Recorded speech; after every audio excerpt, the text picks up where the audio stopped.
à tous, c'est le Master Teacher Serein. Aujourd'hui, nous allons reprendre la question de savoir est-ce que ça vaut le coup d'être un père nourricier? Alors, un père nourricier, selon les Français, ils le définissent comme étant quelqu'un qui a un conjoint, enfin une conjointe, et donc, quand ils se sont mis en couple, cette dernière avait des enfants, ou elle a des enfants, et ce monsieur est comme une figure paternelle pour ces enfants-là. Il n'a peut-être pas le choix. Il y a un autre niveau, un peu plus avancé du père nourricier, c'est le père adoptif. Alors le père adoptif, c'est celui-là, quand vous êtes marié avec votre conjointe, vous pouvez renier la paternité de ces enfants-là à leur père biologique et adopter ces enfants-là pour les représenter légalement. Au niveau de la loi, vous êtes le père, mais bon, biologiquement parlant, vous ne pouvez jamais enlever ça, mais au moins, au niveau de la loi, vous êtes le père légal. Donc, on va parler du père nourricier. Dans cette vidéo, je vais me mettre à la place de l'enfant, sinon des enfants, du père et de la mère. Quels sont les motifs?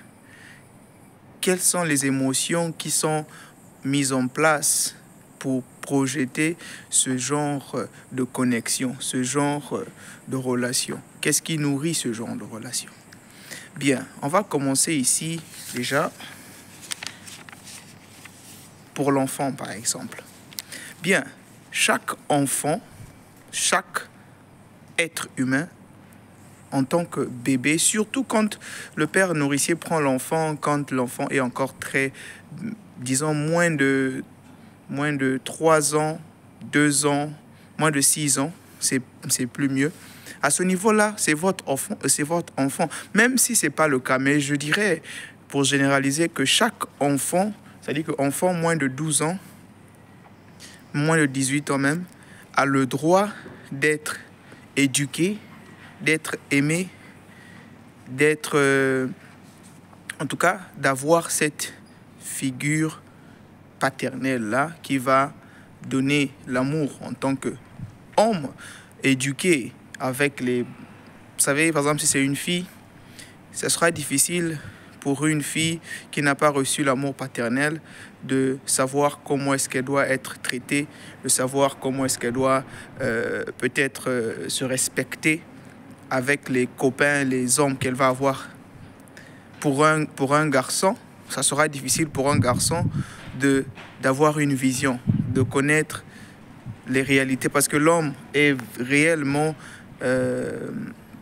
maltraité dans ce monde. L'homme, on peut le sacrifier parce que c'est un homme.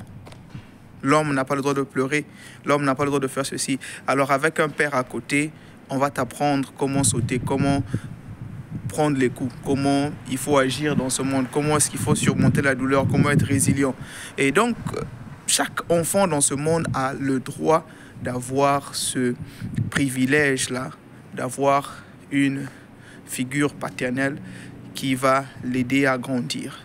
Alors, pour les parents qui aiment les enfants, même sans pour autant avoir des sentiments, je ne sais pas comment avec la conjointe, mais du moins pour l'amour en soi et l'amour pour la créature de Dieu, je crois que tout enfant mérite d'avoir un père nourricier si le père biologique est incapable de leur donner cela ou bien est un taré, un connard qui fait ses bêtises.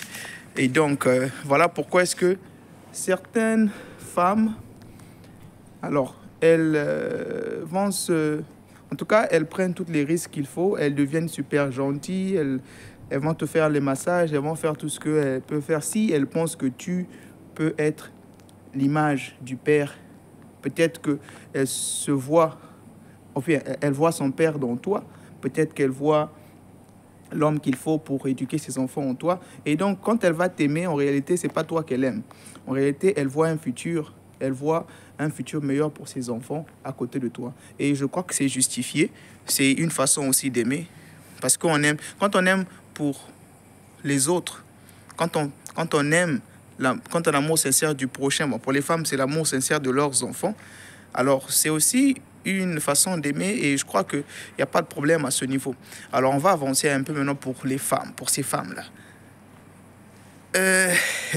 C'est un peu risqué, ça devient plus risqué parce qu'il y a deux types de femmes.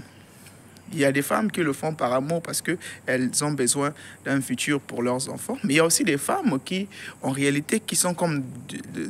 qui ont développé un niveau assez avancé de la haine, des blessures, des blessés de guerre, parce que déjà, elle a fait un peu beaucoup des hommes et tout. Et donc, elle arrive à un niveau où elle pense déjà que l'homme ne doit rien recevoir d'elle. Elle sait cela. Et donc, quand elle vient pour te donner les charges comme ça, c'est parce que pour elle, elle se dit que c'est normal.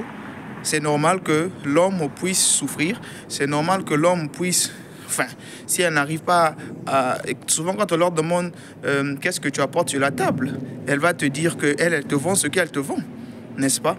Et donc, c'est tout ce qu'elle a à t'apporter. Et derrière ça, elle sera super gentille avec toi. Elle va te donner les massages que tu n'as jamais reçus au monde. C'est un peu comme les teasers, les femmes du dehors. Elle va faire mieux que les jeunes filles parce qu'elle a l'expérience.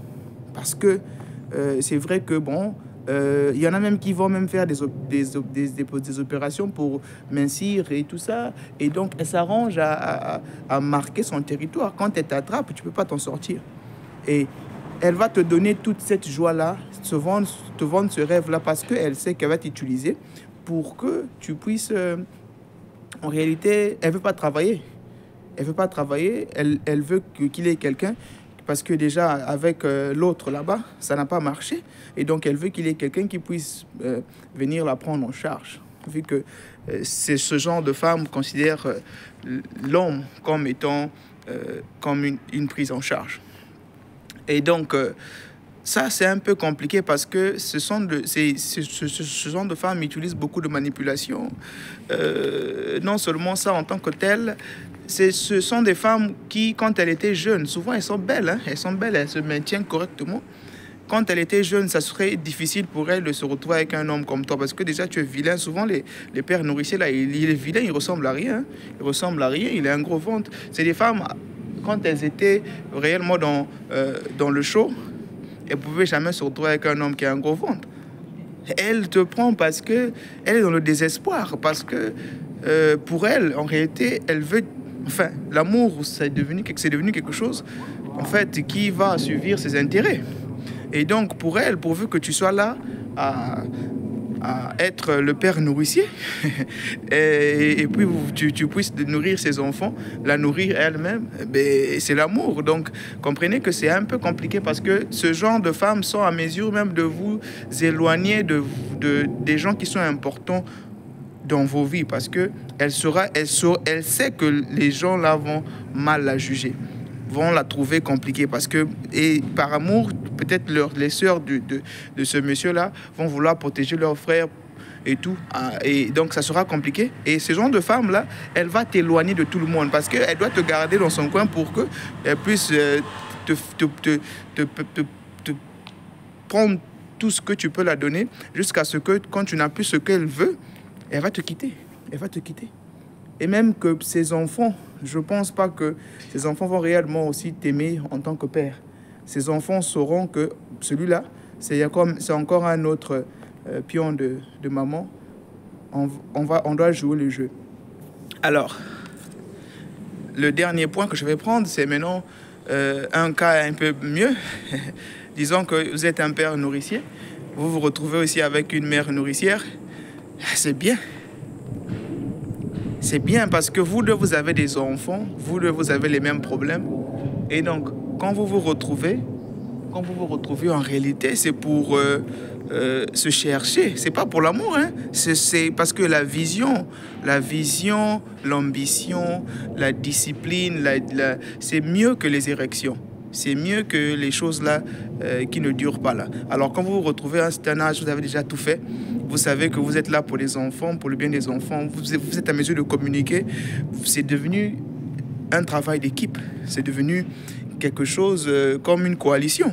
Et donc, ce genre de... Quand un père nourricier et une mère nourricière se retrouvent à ce niveau-là, les enjeux sont plus durables. En tout cas, c'est peut-être ce qui est meilleur. Vous deux, vous avez des enfants. Vous deux, vous avez fait votre vie. Vous avez gaspillé. Vous avez fait comme vous avez pu faire. Vous avez échoué comme vous avez pu échouer avec vos anciennes relations. Alors là, vous voulez faire mieux. Allez-y.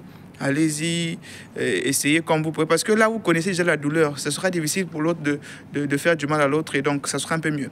Et pour chuter, pour ne pas que la vidéo soit trop longue, je vais donner un conseil aux femmes. Vous savez, nous les Africains, on a tendance à penser, surtout la femme africaine, à penser que le mariage ou bien avoir l'enfant, tomber enceinte d'un homme qu'on aime, c'est ce qui va garantir ton futur. Ou bien se marier, c'est ce qui va garantir ton futur. C'est-à-dire qu'on considère le mariage comme étant quelque chose qui te donne de l'honneur, qui te donne de la valeur. C'est vrai que de façon diplomatique, les riches, quand ils se marient, c'est pour élever leur famille. C'est pas parce qu'on est pauvre et puis on cherche quelqu'un qui va venir lui sauver, ou bien on se dit que non, on cherche quelqu'un qui va prendre soin de... Quand les femmes disent que celui-ci, il a attentionné, il prend soin de moi, c'est l'argent seulement. Le gars, il a l'argent, il donne l'argent à la fille. C'est pas l'amour, c'est la famille. Quand tu as faim, tu as tendance à penser que quand quelqu'un t'achète quelque chose pour que tu puisses manger, c'est qu'il t'aime. Mais parfois, il peut le faire parce qu'il a pitié de toi.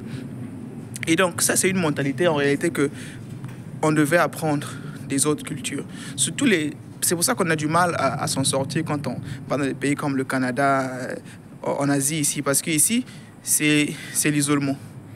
Ici, les histoires de l'amour, là, chacun a ses problèmes. Il n'y a pas le temps, même pour visiter les autres, c'est des problèmes. Et donc, c'est pas les histoires de l'amour, là, quelqu'un qui va venir mettre la charge sur quelqu'un ici, ça devient un peu compliqué. Et donc, les Noirs préfèrent aller même chez les Asiatiques ou bien chez les Canadiens et autres, parce que nos femmes africaines, elles vont venir te rendre pauvre. Et donc, ça, c'est une mentalité réellement que les femmes africaines doivent réellement y penser.